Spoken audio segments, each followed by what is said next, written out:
Episode number 4, adaptability to change. Static loan is not dynamic life. Life predictable नहीं होती है, लेकिन loan system आपसे ये उम्मीद करता है कि आप जिंदगी में कुछ भी अचानक हो जाए, हम नहीं आपका सपोर्ट करेंगे। चाहे इंडस्ट्री कोलैप्स हो जाए, कंपनी शटडाउन हो जाए, मेडिकल शॉक हो जाए, फैमिली इमरजेंसी हो जाए, ग्लोबल शटडाउन हो जाए, ये सारी की सारी इकोनॉमिक रियलिटीज हैं जिसका फर्क आपके ऊपर पड़ सकता है। लेकिन लोन सिस्टम इसे कैरेक्टर फेल्योर मान लेता है। इसका सबसे बड़ा हथियार वो बनाता है, क्रेडिट स्कोर आपका खराब कर देता है। एक पॉज और सालों की फाइनेंशियल क्रेडिबिलिटी आपकी जीरो हो जाती है, मिटा दी जाती है। लाइफ बदलती है, लेकिन स्कोर सिस्टम कहता है कि आपने अगर अडेप्ट नहीं किया तो सजा मिलेगी। और ये अडेप्टेबिलिटी नहीं, ये रिजिडिटी बाय डिजाइन है। क्या सॉल्यूशन इसका आ सकता है? Credit score crisis firewall. दुनिया क्राइसिस को कैसे देखती है? यूएसए में कोविड के दौरान लोन फॉरबियरेंस लिया गया, लेकिन आपको बोरोवर के क्रेडिट स्कोर पर कोई भी फर्क या नेगेटिव इंपैक्ट लगाना कानून अपराध बनाया गया। क्राइसिस कोई क्रेडिट क्राइम नहीं है। यूनाइटेड किंगडम एफसीए गाइडलाइन में लेंडर्स को निर्देश देते हुए यह बता दिया था कि जॉब लॉस, इलनेस जैसी हार्डशिप केसेस में बोरोवर का क्रेडिट स्कोर खराब नहीं किया जाएगा। इंडिया में जैसे ही कोई क्राइसिस आता है, जॉब चली जाती है, मेडिकल इमरजेंसी आती है, इकोनॉमिक स्लोडाउन होती है, सिस्टम बस एक ही काम करता है, क्रेडिट स्कोर काट दो।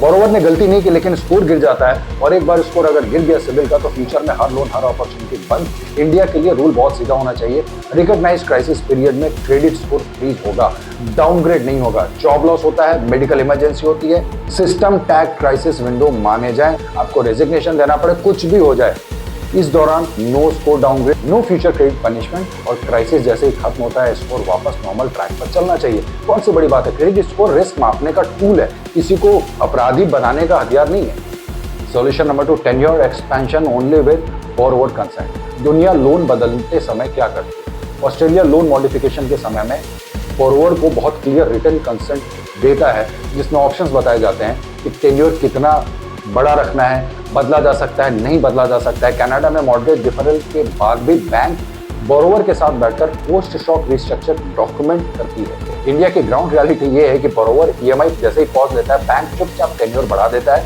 20 साल का लोन 28-30 साल का हो जाता है, आपको पता भी नहीं चलता। कोई कंसेंट नहीं, कोई चॉइस नहीं, बस एक अपडेटेड स्टेटमेंट। इंडिया के लिए भी रूल बहुत साफ होना चाहिए। टेन्योर एक्सटेंशन तभी वैलिड होगा जब बोरोवर को इन्फॉर्म किया जाएगा और रिटर्न में कंसेंट दिया जाएगा। लोन सिस्टम का काम लाइफ को पनिश करना नहीं है, लाइफ के शॉक्स को एब्जॉर्ब करना है। समझेंगे हमारे नेक्स्ट एपिसोड में, नेक्स्ट पॉइंट में, embracing mistakes as a learning opportunity. Episode number 5, embracing mistakes as a learning opportunity. Bharat में एक ईएमआई मिस हुई और आपको इमीडिएटली सस्पेक्ट बना दिया जाता है। आप मतलब बोरोवर अगर आप हैं।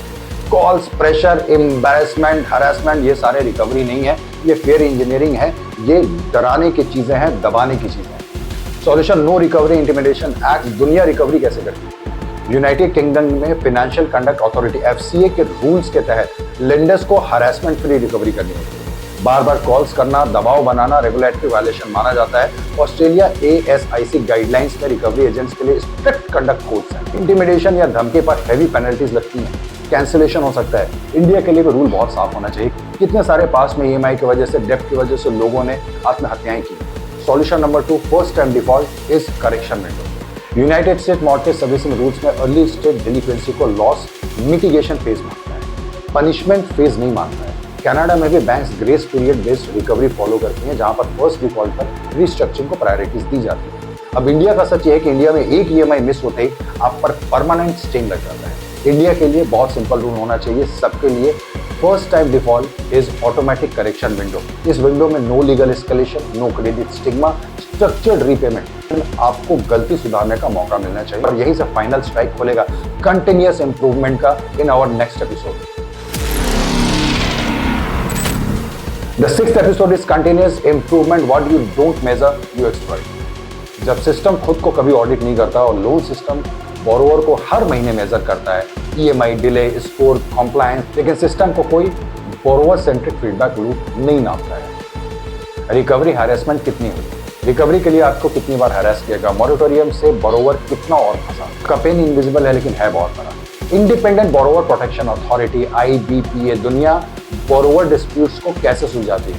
यूनाइटेड किंगडम यहाँ पर फाइनेंशियल ओम्बड्समैन सर्विस एफओएस है। रिटेल बोरोवर के लोन और रिकवरी डिस्प्यूट्स एक इंडिपेंडेंट अथॉरिटी के पास जाते हैं। कोर्ट नहीं होता है, बैंक पर पेनल्टीज लग सकती है, बोरोअर्स को कंपनसेशन मिलता रहता है, डिसीजन बाइंडिंग होते हैं। ऑस्ट्रेलिया में भी ऑस्ट्रेलियन फाइनेंशियल कंप्लायंस अथॉरिटी काम करती है। लोन रिकवरी और मिसकंडक्ट केस में टाइम बाउंड और बाइंडिंग डिसीजन दिए जाते हैं। इंडिया के लिए सिंपल रूल ये है, बहुत क्लियर, कि लोन से जुड़ा हर एक इंडिपेंडेंट अथॉरिटी के पास जा सकता है अगर मैटर बहुत ज्यादा बढ़ गया हो। इस अथॉरिटी का मैंडेट होना चाहिए कि हर केस का 30 दिन में रिजोल्यूशन, रिकवरी, कंडक्ट वायलेशंस पर पेनल्टीज, लोन प्रोसेस के फेयरनेस ऑडिट, बैंक्स और बोरोवर दोनों पर बाइंडिंग डायरेक्शंस। बैंक्स को ये पता होगा कि अगर गलत किया तो तुरंत जवाब देना पड़ेगा। इसके ग्लोबल प्रूफ भी हैं। नीदरलैंड में यहाँ पर फाइनेंशियल इंस्टीट्यूशन पर consumer trust matrix publicly tracked होते हैं। रेपुटेशन सीधे बिजनेस को इम्पैक्ट करती है। सिंगापुर में भी मॉनिटरी अथॉरिटी कंज्यूमर फेयरनेस और ट्रस्ट इंडिकेटर्स को रेगुलेटरी क्रेडिबिलिटी से जोड़ा जाता है। इम्पैक्ट ये होता है कि ट्रस्ट अब सॉफ्ट वैल्यू नहीं रहा, हार्ड रेगुलेटरी करेंसी बन जाता है। बैंक सिर्फ पैसा नहीं, अपनी रेपुटेशन भी प्रोटेक्ट करने लगती है। अगर किसी ने लोन लिया है तो उसने अपराध नहीं किया है, वो लोन ले रहा है, ईएमआई पे कर रहा है, इकोनॉमी घूम रही है, भारत ग्रो कर रहा है।